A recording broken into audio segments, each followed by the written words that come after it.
further issues.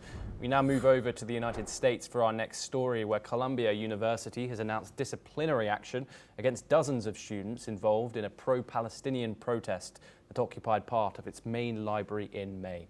The university said those students violated campus rules, resulting in sanctions ranging from probation and multi-year suspensions to degree revocations and even expulsions. A group led by students says nearly 80 students were affected by this. The crackdown comes as the Trump administration pressures universities over how they handle pro-Palestinian activism. In March, the administration cancelled hundreds of millions in federal funding to Columbia University, accusing it of failing to address anti-Semitism.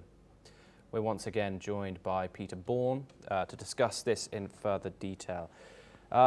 Peter, some people would argue, some critics of this would argue that the Trump administration here is deciding to sanction free speech norms. Protests have been a part of American society, and especially in American student society, for years and years. What are your thoughts on the Trump administration cracking down on particularly pro-Palestinian protests? Wherever you stand on this issue, is this not an infringement on free speech? No, I don't think it is, Thomas, and let me explain why. And I think it actually is directly correlated to the subject we were talking about before, about the Trump administration's determination to break the business model.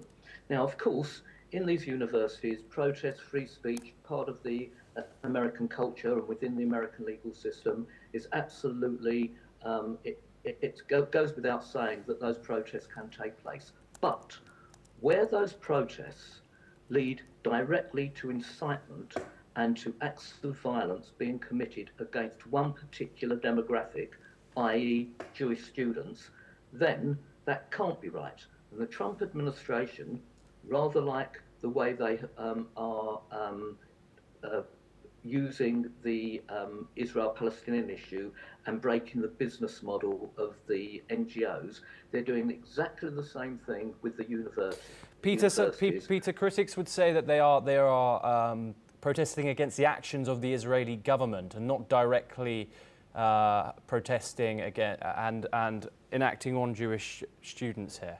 That's true, Thomas, but why this action has been undertaken by the Trump administration is because the hierarchy of the universities and the students themselves who are protesting have not been protecting the Jewish students on campus. There have been numerous incidents where Jewish students have been victimized, beaten up, their dormitories set alight, etc. And that's why the Trump administration has acted, not because of the right to protest.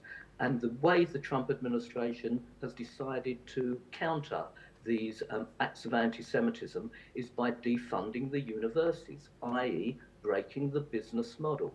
And that's why the universities have acted in terms of suspending their students because of the way the students behaved on campus towards a certain demographic group, i.e. those Jewish students.